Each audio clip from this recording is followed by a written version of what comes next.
have I caused? See, I'm more apt to look at the pain that I caused than look at the pain that I have been a recipient of. You know? I can understand that, but that's also a dangerous thing. It is. Because you can do that, and obviously you have that because you have a care and concern for others, but then you rob yourself of, am I bleeding out? Yeah. Am I making sure that Jesse's okay?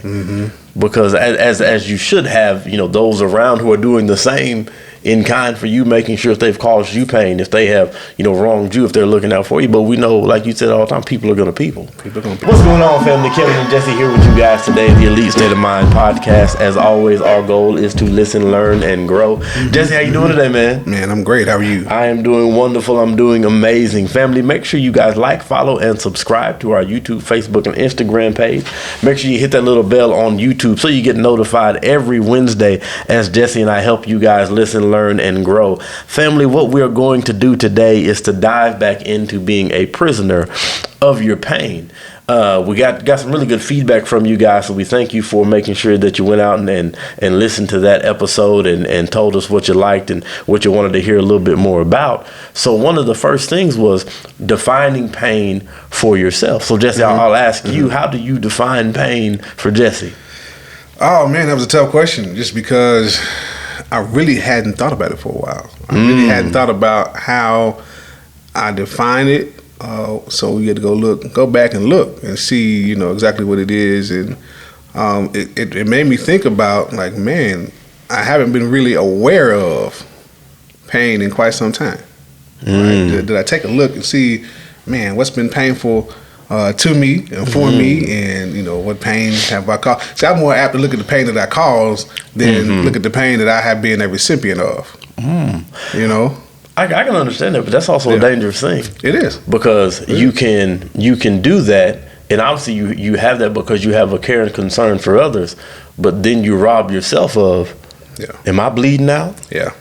Am I making sure that Jesse's okay? Because as you should have, those around who are doing the same in kind for you, making sure if they've caused you pain, if they have, wronged you, if they're looking out for you. But we know, like you said all the time, people are going to people. People are going to people. And then at what point in time do I say, you know what, it's okay, I'm going to take a step back and let me self-assess this thing. Yeah. What about my personal pain? What about my physical, mental, emotional, spiritual pain? Spiritual pain. Because so often we can, and I'll say this, I know especially for myself, it's easier for me to deal with somebody else's pain than it is my own. Yeah, facts. Because I can get down through there with yours all day, right? We can come up with a great plan, and I can console you. I can be, as the Apostle Paul said, I can be made all things unto all men, right? But then can I be made all things unto myself? No, that's the question. I think do you think that might be, male driven? Oh, right? yeah. Is that male ego driven? Possibly? Yeah. Just because, like, hey, we want to fix things. Yes. It's definitely, there's definitely an ego side to it. And then it's, it also goes into, if I take a look at my own pain, one, I have to have a self-assessment of Kevin. Yeah. And did I cause some pain to myself? The answer more often than not is yes. Right. If we're really being honest, right? And that, I think that has to do with winners. How winners think, right? We talked about it. A losing mindset is one. It's everybody else's fault, and they've caused my pain, they caused my hurt. But a winner says, "Man, listen, I control me. I control what I'm going to do. I control what I say, and I have to take a look at those things, right? Like my behavior inside of that particular moment, right, was the cause of the pain." Right. And once you're able to do that is when you can begin your healing process. Because so often we want to, go to this masquerade ball. Yeah, that's good.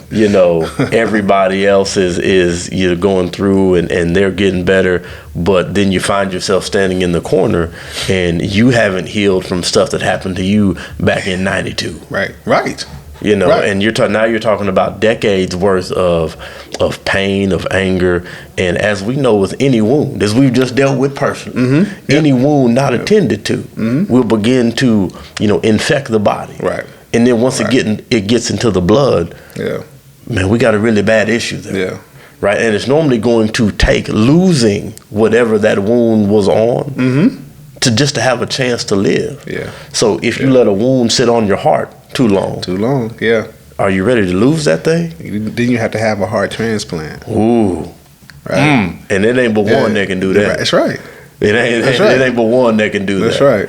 And that's why I think it's so dangerous in the non-self-assessment of pain. Right. And not being able to define what pain is, to you. Yeah. You know what I'm saying? And not being able to, really be adult and honest with yourself, as you said. What pain did I cause myself? Yeah. What pain, what did I sign up for?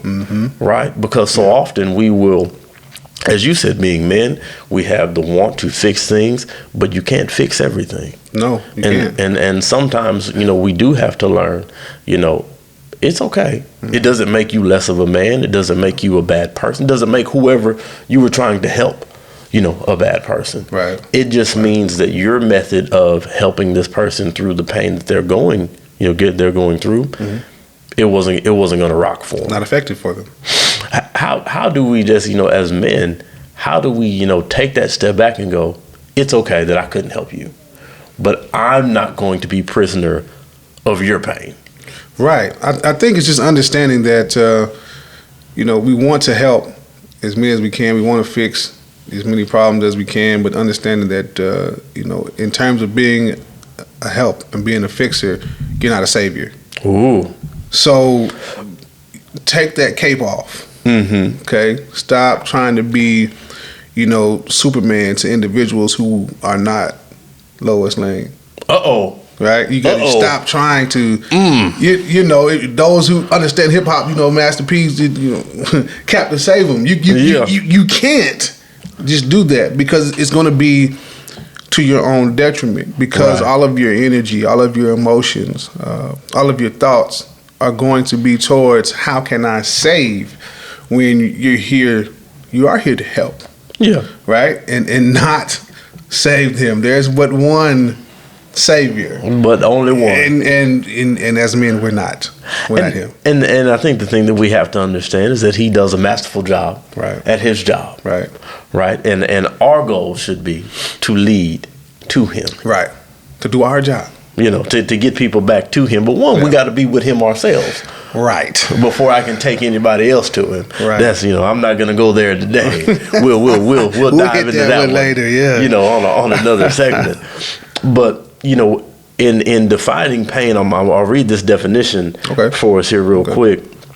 And so the IASP says that pain, an unpleasant sensory and emotional experience associated with or resembling that associated with actual or potential tissue damage. Now, when I think about this, and it just says the unpleasant sensory or emotional experience. So, what I take from that is what we have to understand is anything that becomes unpleasant can become painful. Yes. Whether it is unpleasant physically or emotionally. Right.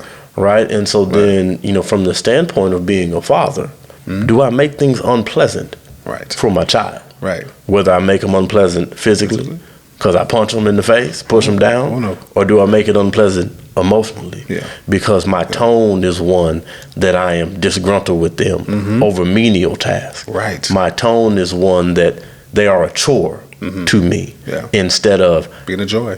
I couldn't have said it better. Instead of being a joy, it becomes being a chore. Like, how wrong? And then you wonder why, right? Your kids will break free of the prison of the pain that you try to put them in by not fooling with you. That's right. Because they're like, well, I can get through life by myself. Like, what choice do you give them, though?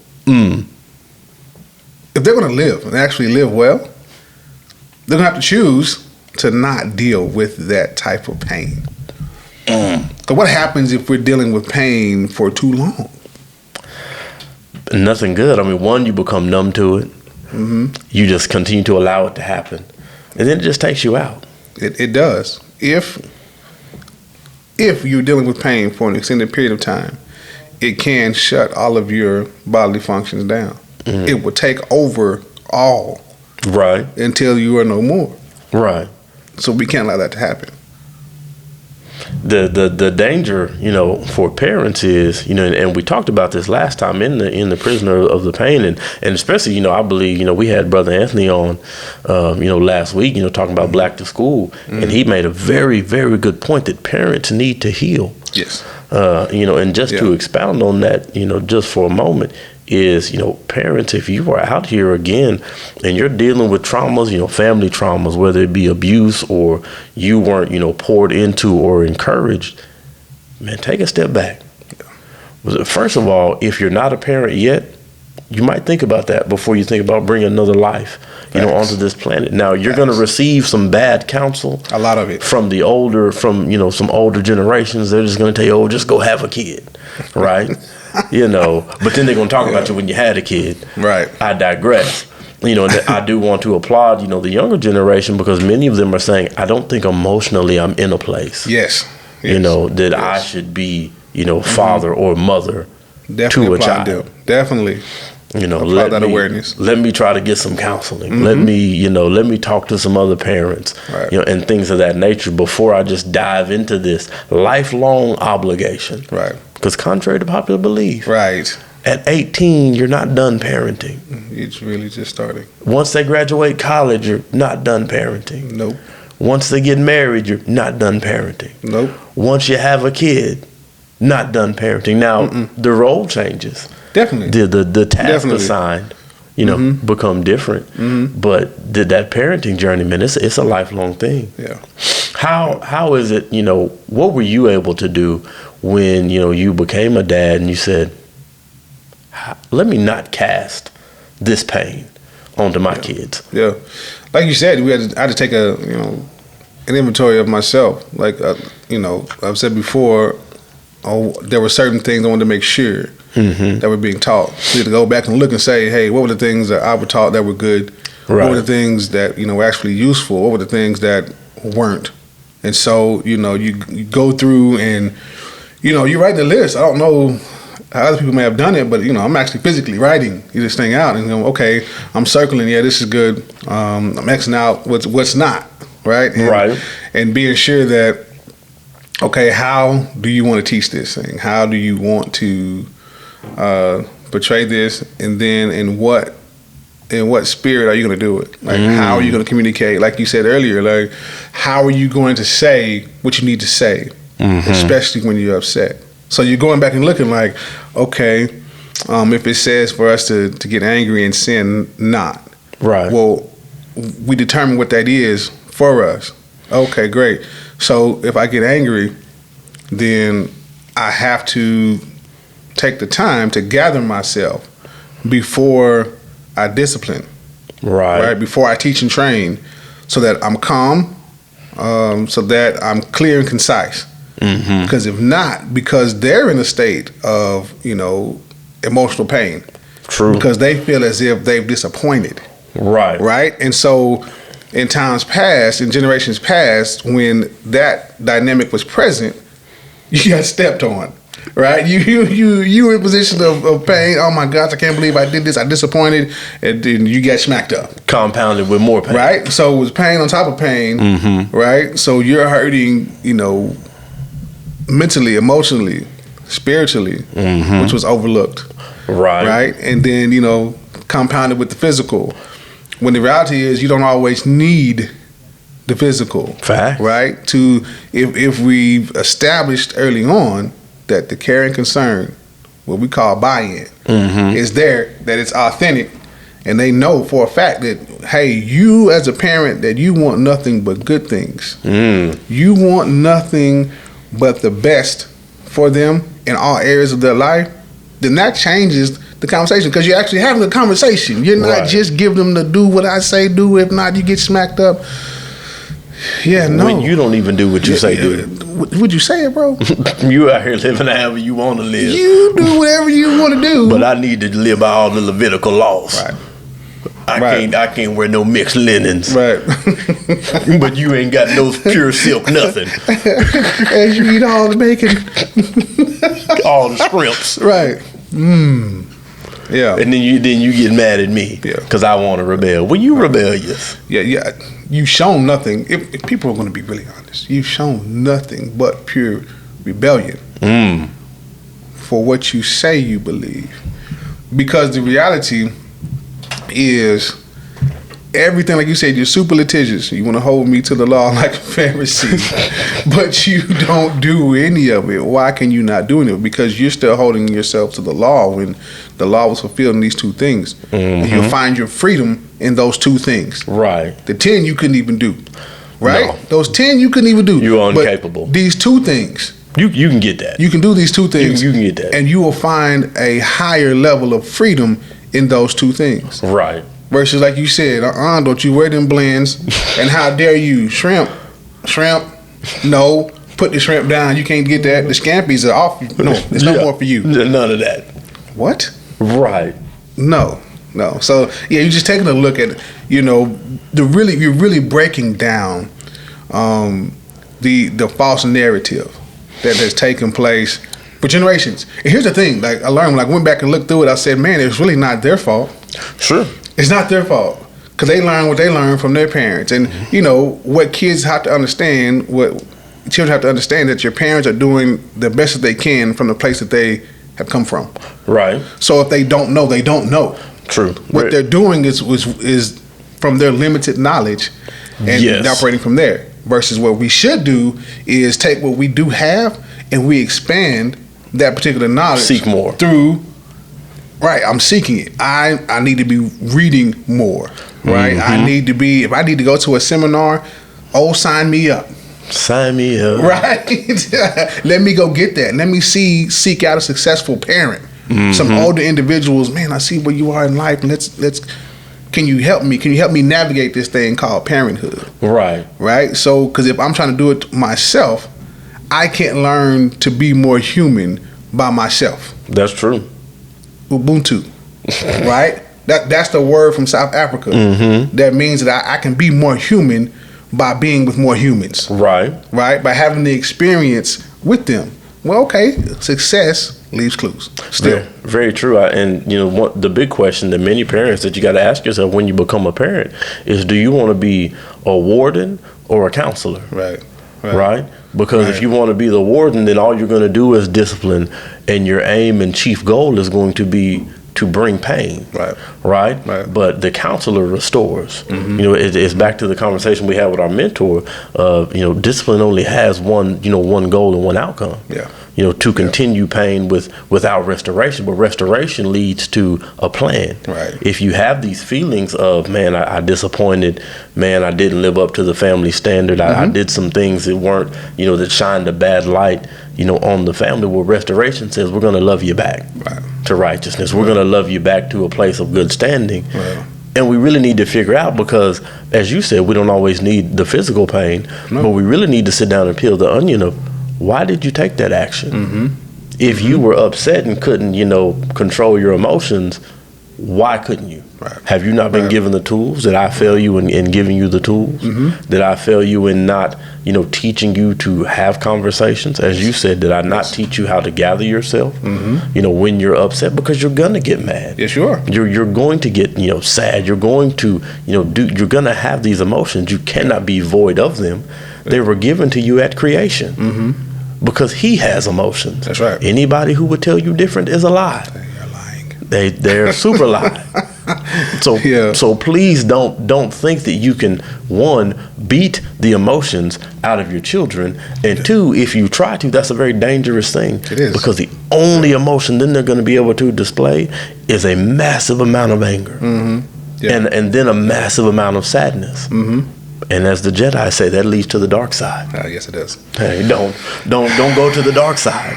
Then one comment that I want to get into was, people being, imprisoned in the internal asylum of their minds. And when I heard that, what it put me in the mind of is my favorite superhero, Batman.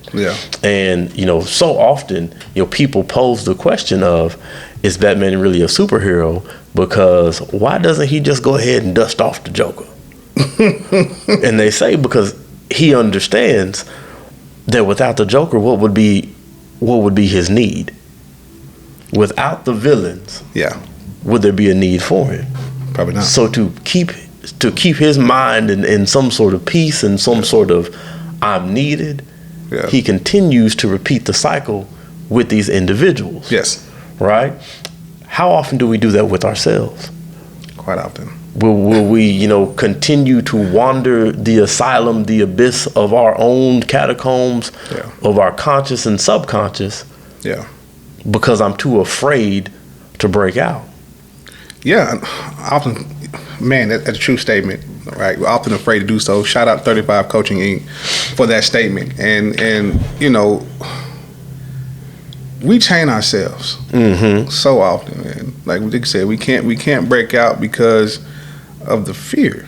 Right. Of the fear. It is the thing that causes us to lose neuroplasticity. It causes us not to be able to put progressive thoughts together, to link them together, that cause us to take the appropriate level of action. And so we have to be mindful as parents that we're not just forcing, you're forcing the children into that mental asylum. Yeah. Right? The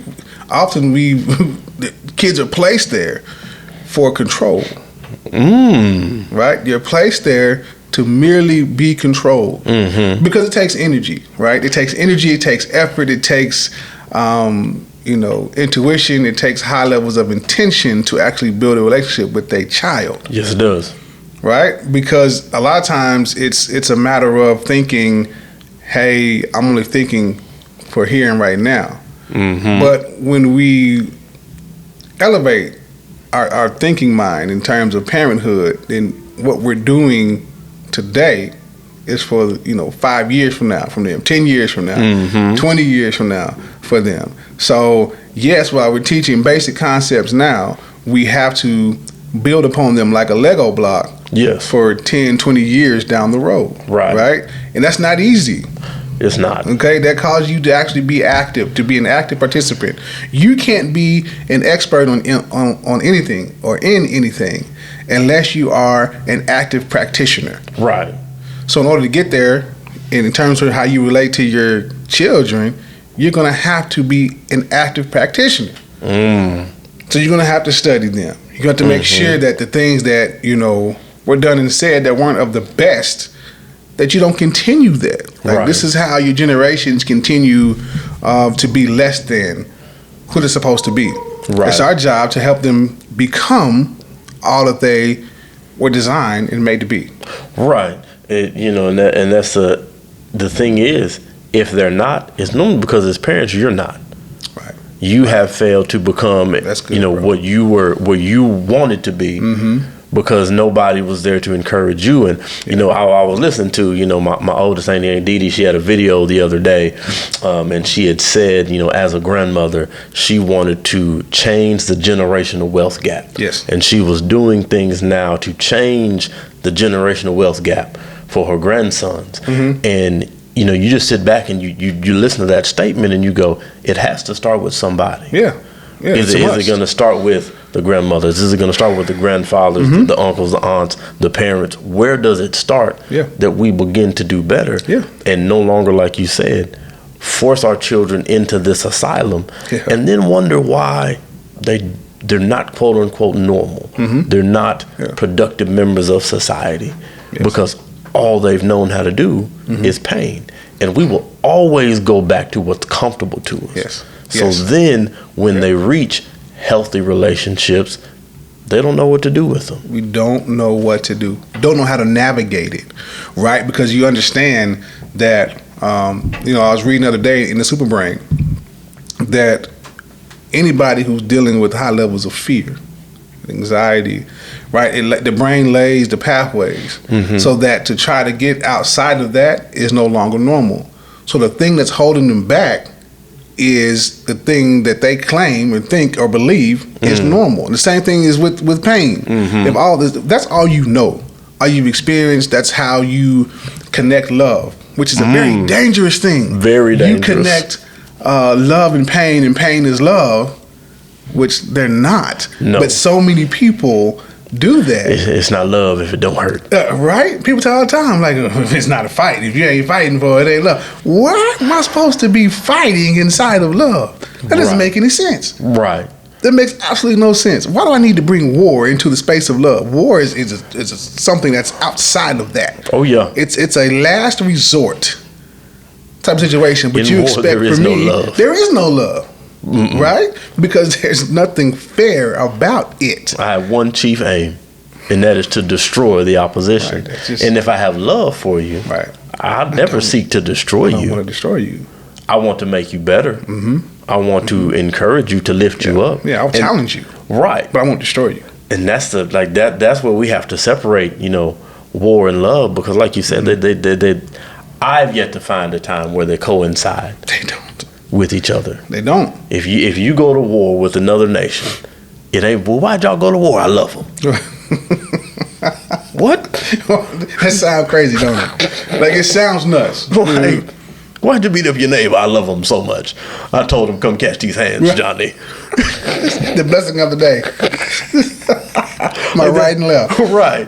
That just makes no sense. Normally when you love somebody, you show them through acts of kindness and acts of servitude. Right. Not from backhands. Yeah. And calling them outside their name, cussing them out. Right. Making them feel less than. Right. So as people, we again, we must get to a place where we understand and recognize, one, if somebody claims to love you, you need to take account of their actions. Yeah. Right? Don't take this fool's gold love when all they're really doing is keeping you in prison. Right. But just because they provide the bare minimum for you, they provide some shelter. That's a jail cell. That's still considered shelter in these United States. They have you in the asylum, but they didn't close the door. Right. Just because they provide you with a couple noodles. Oh no! It's not the best nutrition, but they still fed you, right? So on Maslow's hierarchy of needs, they still hit that. Yeah, that don't mean they really love you. Not at a high level though. Right? Yeah. Not at a high level. See, love operates at a high level. Yeah, and pain operates. It's low. Yeah, it's down there. And so often people seek to keep you in prison because they fear the strength of your love. Yes. Didn't Tank say it? Man, don't let people continue to keep your love bound up. Yeah. Because they fear what it can go do. Yeah, it's gonna free you. It's going to free you. So when that happens, and if you're free, they no longer can control you. And that's problematic for them. Right. Too often, people feel like if they're not in control, then they're not helping. They're not helping people to grow. But as in Never Splitting the Difference, there was a part in there where he was with the suicide hotline. He was volunteering for the suicide hotline, and he had a call and he thought he killed it. And the person, the supervisor that was over him, was like, "Man, that was the most garbage call ever. That was the worst call in the hit. You the worst person to ever come through here." He said, "Yeah, he was praising you and telling you did a great job. Right. But if he doesn't feel like he's done well, right? If he doesn't feel like he's reached this resolution, that's right. Well, what good have you done?" None. So if the people that I'm quote unquote helping, if they can't take ownership of the things that they are achieving, that's right. If the things that they are coming into, then it was never about them. No. It was just solely about me. And now all I've done is add on to their pain, but I boosted myself up for a moment. For a moment. But we still walk in the same prison cells. Yeah. Day in and day out. One thing I want to ask you is what is the danger of not pushing through the pain? Well, the danger is that your ability to read the pain is limited, right? Because you want to stay comfortable. As soon as the pain, hits you a little bit, oh no, that's not for me. I gotta I'm gonna go ahead and do it my way. Right. When the reality is that if you're able to feel the particular pain, then you get a better sense of who you are. Right. Okay.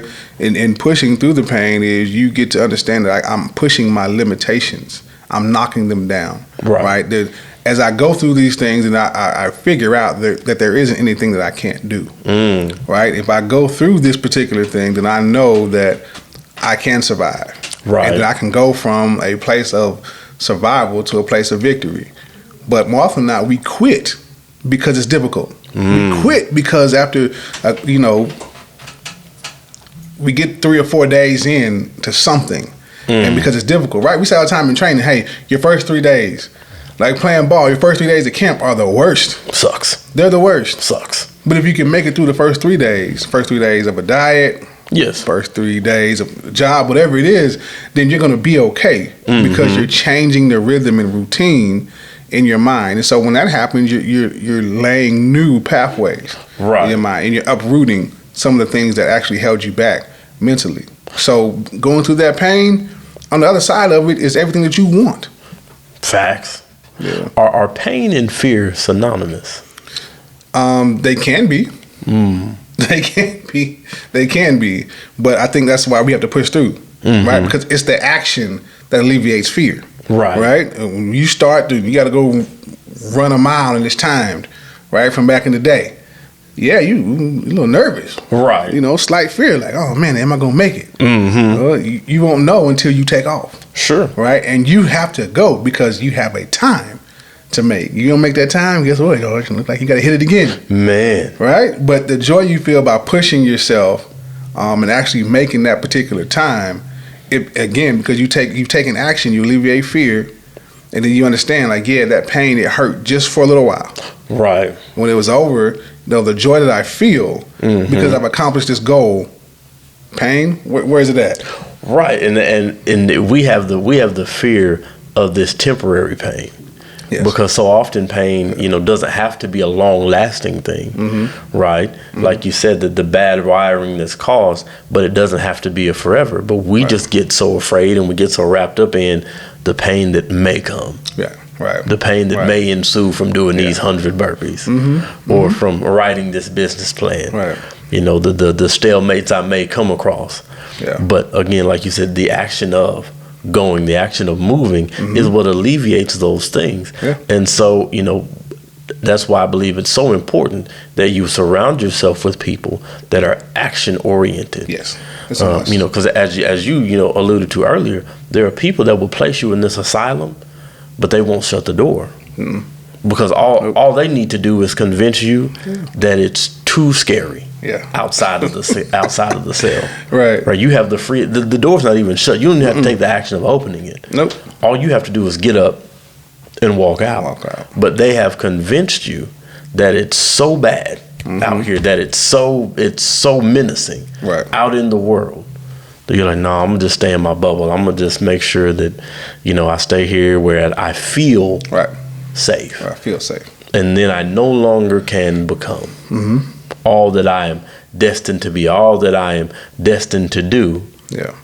Because of just the idea that it's bad out there. Yep. How do we, what is the step if somebody is looking at their asylum in their mind? How do they just get up and walk out the cell? Like Nike said, you just do it. Just do it. You just take a step. Just one. All you got, just one step. You might not even know, where you plan on going. Just take the step, and you'll definitely figure it out. Because that step's going to alleviate that fear, and get you closer to an answer to help alleviate that pain, to help diminish the pain. Right. But it will not go away if you're not taking the step towards doing something. That action step is the most critical and crucial of the steps we can take. That is true. One thing I do want to get into as well today is, why do you feel people want to project their pain on to others? Company, the misery that is present in their life, they want company for it. Because if I have company for that misery, I don't have to take ownership of the misery. I can just, say, hey. And then what's funny is that their particular pain, they change it from theirs to our. Right. Don't you remember when they invite you in quick? We experienced this. What? I don't remember that. Because we didn't do that. Nope. I wasn't there. Nope. I wasn't privy to whatever it was you were going through. Not at all. But it also allows them to transfer the weight of that which they've experienced onto you. Right. And you made this comment a few episodes when we were talking about valuing relationships, that you refuse to allow somebody to project who they are or who you used to be onto you. And I really want to encourage you, family, you really have to stop people from doing that. Yes. Because especially with these people that operate in these massive amounts of fear and that are, prisoners of their pain, as Jesse said, they want nothing more than to invite you in and make you bear their burden. Right. When you didn't sign up for that. Sure didn't. Now this is a totally different thing. If you are, in a relationship, if you have a child, or maybe you're, helping a parent through a tough situation, or a friend, and you volunteer to be a burden bearer for them for a time. Right. Don't do it forever. It's limited. Because that ain't your job. Don't sign up for the forever cross. Somebody already went. Don't call me for the forever cross, because I ain't got it. Sorry, player. But don't, the people that are trying to project those things onto you, it is okay. Yeah. It is okay to leave their company. Yeah. It is perfectly fine and healthy to leave their company and to not go back. Right. To not go back. Jesse, before we get out of here, the thing that I want you to share with the family is, even though it might be, scary and uncomfortable to leave the prison that is your pain, what is the benefit of doing so? When you're able to leave the prison that is your pain, then the level of joy that you can operate in makes you stronger. Right? For those that actually believe, the joy of the Lord, is our strength. So understanding that joy is a fruit of the Spirit, right? And that the works thereof are going to be evident in your life. So if you allow pain and the pain from other people to be projected on you, how can you then receive? How can you then enter into that particular joy and operate from that place? There is a level of strength and comfort that come along with that.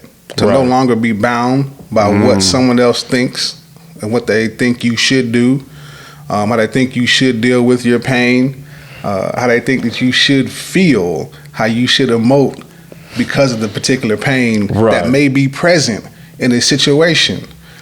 Just know that you are free enough to be able to understand and navigate that the pain that is present is only temporary. But the joy from the freedom of being away from, not being encapsulated or bound to pain, it lasts for forever. That is very true.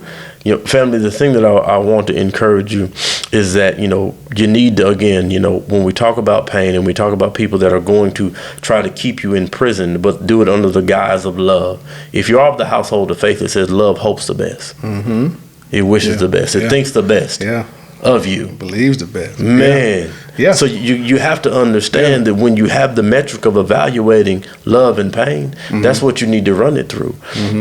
And also in love, there is no fear. For perfect love cast out fear. Yep. And you have to remember, those things. People that don't want to see you in prison, they're going to encourage you unto good works. That's right. They want to see you become. But there are those out there who are evildoers, who live by nefarious means. Right. And they have nothing more but to want to, keep you bound, as Jesse said, by the things that they've experienced, and that they won't be adult enough to go seek help get over. So family, I encourage you today to look at all your relationships and see if somebody is trying to be a warden in your life or a counselor and keep you in prison. We sure appreciate you guys for tuning in with us today. Make sure you like, follow, and subscribe to our Apple Podcast and Spotify. We hope you were able to listen, learn, and grow. Y'all have a good day.